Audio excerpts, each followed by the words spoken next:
जय माता दी। कैसे हैं आप सब दोस्तों। हलवा पूरी की महक के साथ शारदीय नवरात्र का महापर्व कन्या पूजन और हवन के साथ संपन्न हुआ और नवरात्र पर मां के 9 रूपों का पूजन कर सभी भक्तों ने अपने अपने घरों में और मंदिरों में कन्या पूजन किया और मां भगवती का आशीर्वाद प्राप्त किया।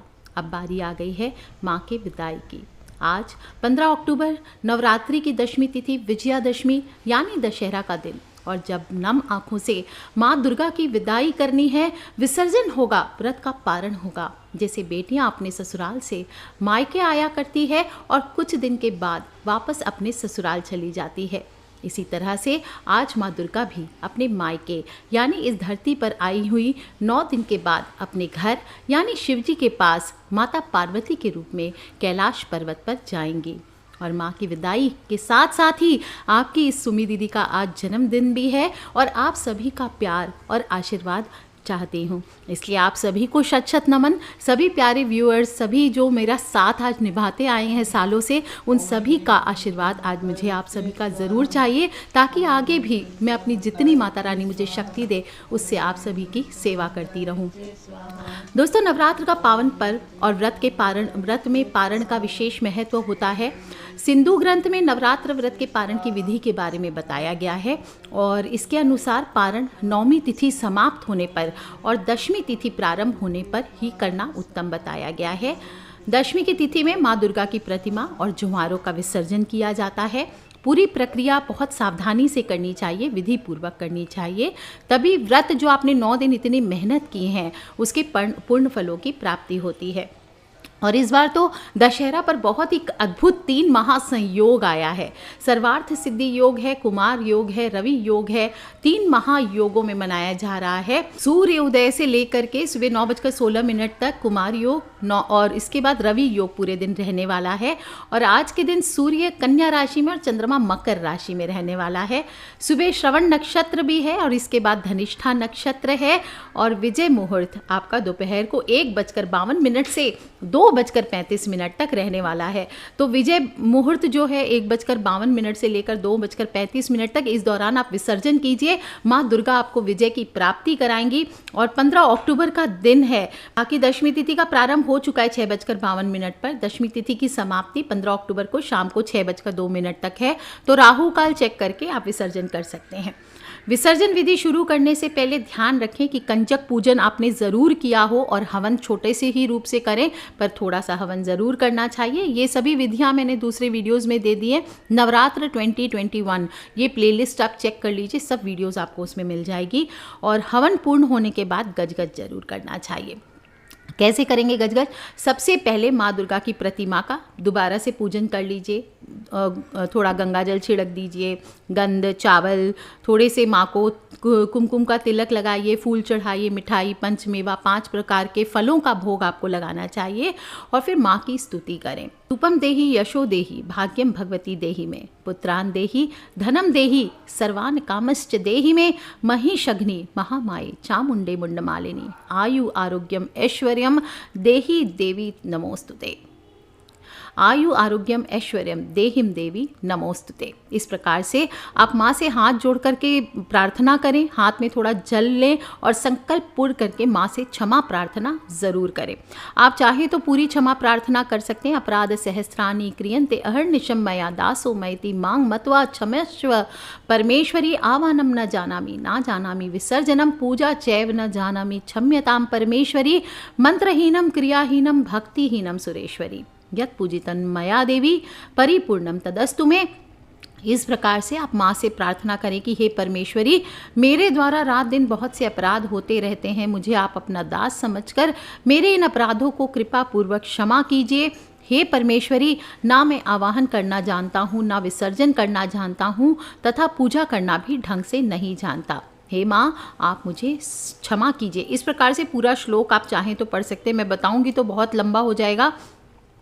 और फिर लास्ट में माँ से बोले, हे देवी, हम शक्तिहीन हैं, अमर्यादित भोग कर माया सक्त हो चुके हैं। हे माता, आप हमें बल दें, आपकी शक्ति से हम आसुरी वृत्तियों का नाश कर पाएंगे और शक्ति दें। और एक सुखी संपन्न मर्यादित जीवन का आशीर्वाद प्रदान करें। इस पूजा में जो भी हमसे भूल हुई हो, अपना अबोध पुत्र या पुत्री मान करके आप हमें क्षमा करें। इस प्रकार से माँ से क्षमा प्रार्थना करने के बाद आपको विसर्जन की प्रक्रिया आरंभ करनी चाहिए। माँ दुर्गा का विसर्जन अपराह्न काल, दोपहर को या फिर प्रातः काल, दो ही टाइम पे करना चाहिए, रात में नहीं करना चाहिए। और कई जगहों पर जहाँ पे सिंदूर खेला होता है, जैसे बंगाल आदि में, वहाँ पर पहले सिंदूर खेला होता है, स्त्रियाँ एक दूसरे को सिंदूर से लगाती जैसे होली खेलते हैं वैसे, और इसके बाद ही विसर्जन किया जाता है। और फिर कलश को थोड़ा हिलाना चाहिए, जिसे गजगज करना कहते हैं।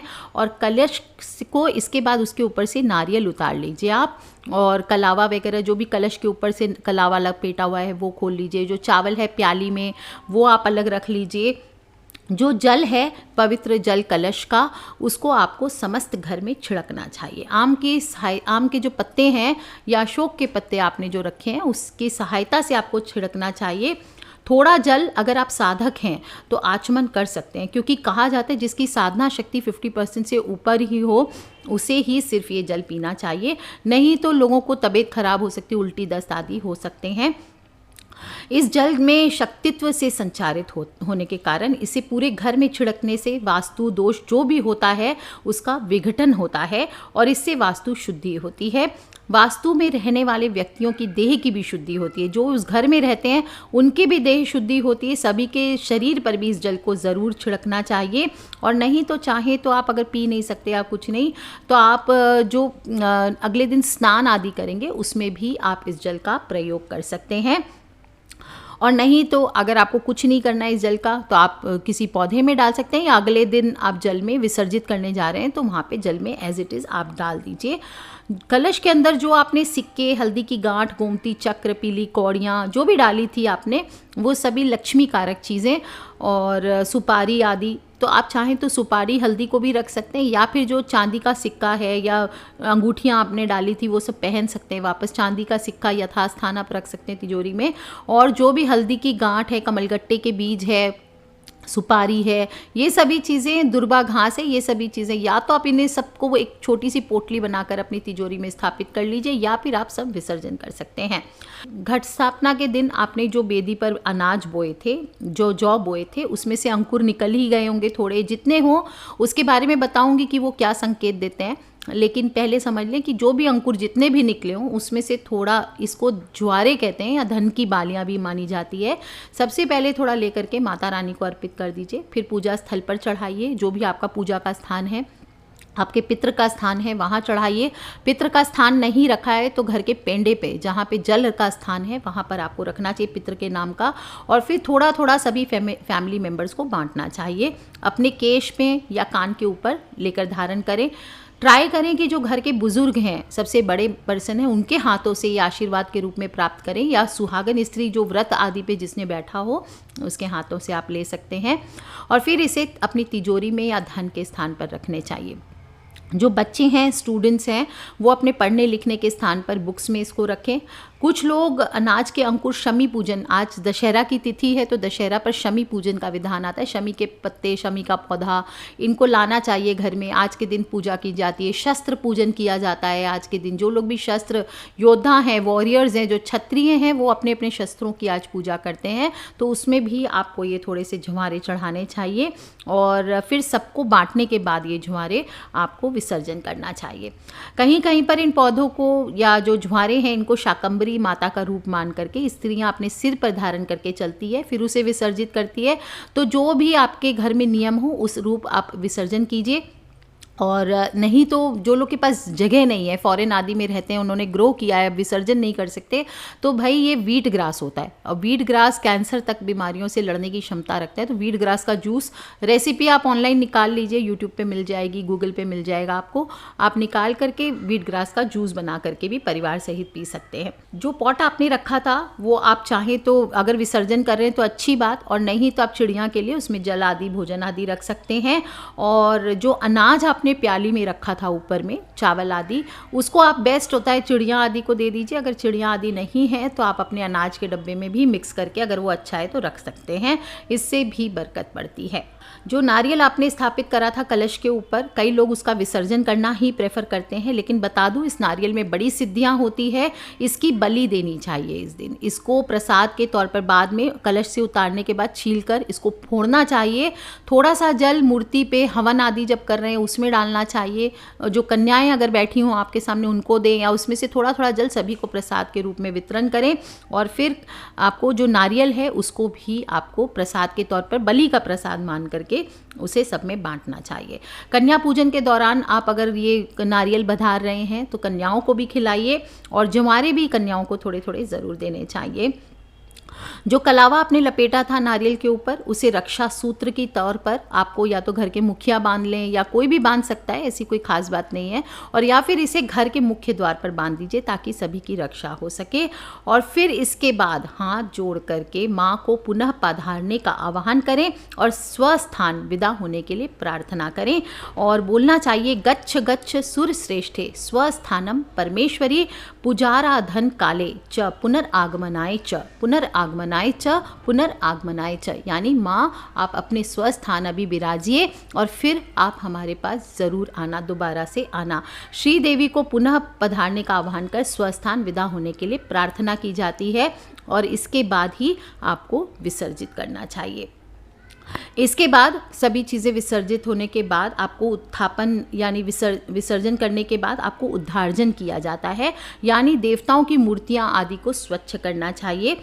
यूजुअली क्या होता है, पूजा में रखी हुई जो देवताओं की मूर्तियां होती है, धातु वगैरह की होती है, तो स्थापना से पहले और बाद में उद्धार्जन दोनों ज़रूर करना चाहिए। उद्धार्जन क्या होता है, यानी जो भी मूर्तियां हैं उसको स्वच्छ करके उनको चमकाना चाहिए और फिर मूर्तियों का अभिषेक करना चाहिए। विसर्जन के दिन अगर ये संभव ना हो तो आप एक दिन बाद भी कीजिए, कोई बात नहीं, लेकिन उद्धार्जन ज़रूर करें।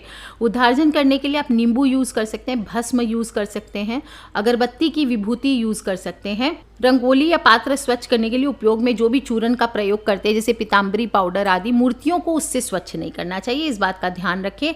और जिस जगह पर स्थापना की थी वहाँ आपको खाली नहीं छोड़ना चाहिए, और जिस जगह से आप माँ को उठाएंगे वहाँ पर आपको स्थान खाली नहीं छोड़ना चाहिए। उस जगह पर कम से कम एक दीपक ज़रूर जलाएं। जो अखंड ज्योत था अगर वो है और कंटिन्यू है तो ठीक है, उसमें और घी नहीं डालना चाहिए, जितना तक वो लास्ट पूरा हो जाने दीजिए। जो भी माँ की तस्वीर है, फोटो है, उसको यथास्थान उत्सर्जन करके रख देना चाहिए। और अगर व्यवस्था नहीं है, आपके पास जगह की नहीं है, स्थान की कमी है, तो लाल कपड़े में लपेट कर अगले नवरात्रों के लिए संभाल कर शुद्ध स्थान पे रख दें। अगर मूर्ति आदि है, मिट्टी की मूर्ति आपने स्थापित की तो उसका विसर्जन हो जाएगा, और अगर मेटल धातु आदि की मूर्ति है तो उसको भी आप स्थापित करना चाहें या उसको उठा के रखना चाहें, वो आपकी चॉइस है। और जो भी फूल, चावल, फ्रूट, जनेऊ, जो भी चढ़ावे की चीज़ें थी वो सभी यूज़ की नहीं हो। जो कॉइन्स वगैरह हों, पैसे आदि हों, वो तो आप किसी पंडित जी को या किसी ब्राह्मण कन्या आदि को दान कर दीजिए। और बाकी जो भी चढ़ावे की चीज़ें हैं वो सब जो लाल कपड़ा आपने बिछाया था माँ के नीचे, उसी कपड़े में बांध कर विसर्जित कर देना चाहिए। गणेश जी अगर जो आपने स्थापित किए थे, अगर मूर्ति के थे गणेश जी तो कोई बात नहीं, आप जैसे आपकी इच्छा आप वापस स्थापित करें या लपेट के रखें। अगर आपने सुपारी से गणेश जी बनाए थे तो उनको या तो आप लॉकर में या धन के स्थान पर स्थापित कर सकते हैं या पूजा स्थल पे, या फिर आप उसका भी विसर्जन कर सकते हैं।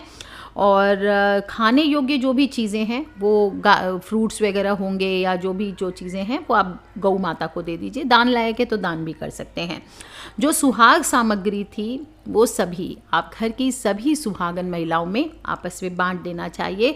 और अगर चाहते हैं कि अगले नवरात्रों तक माँ की चुनरी आदि संभाल के रखना है तो वो भी कर सकते हैं, आप संभाल करके रख लीजिए। इस प्रकार से प्यारी माँ का रुंधते गले से सच्चे दिल से माँ को विदा करें, जैसे घर से बेटी को विदा करते हैं। और बोलने की मुझ में अब ताकत नहीं बची, दिल भर सा रहा है। माँ की जो प्रेजेंस थी, वो रात दिन जो माँ करते थे, हर कुछ उनके निमित्त होता था, वो हालांकि माँ हमारे साथ हैं पर वो अब नहीं दिखता है। कोई बात नहीं दोस्तों, माँ का आशीर्वाद हम सब ने प्राप्त किया है और इसे अपने अब कर्मों में परिवर्तित करने का समय है। जो आशीर्वाद माँ हमें दे के गई हैं उसको अब हमें अपने जीवन में खूब मेहनत करके खूब उस रास्ते पर अच्छे पद पर चल के इसको अब आगे बढ़ाना है। और चलिए चलते चलते एक बार सच्चे दिल से माँ का जयकारा बोलते हैं। बोलिए अम्बे मात की जय, जगदम्बे मात की जय। जयकारा शेरा वाली दा बोल, सांचे दरबार की जय।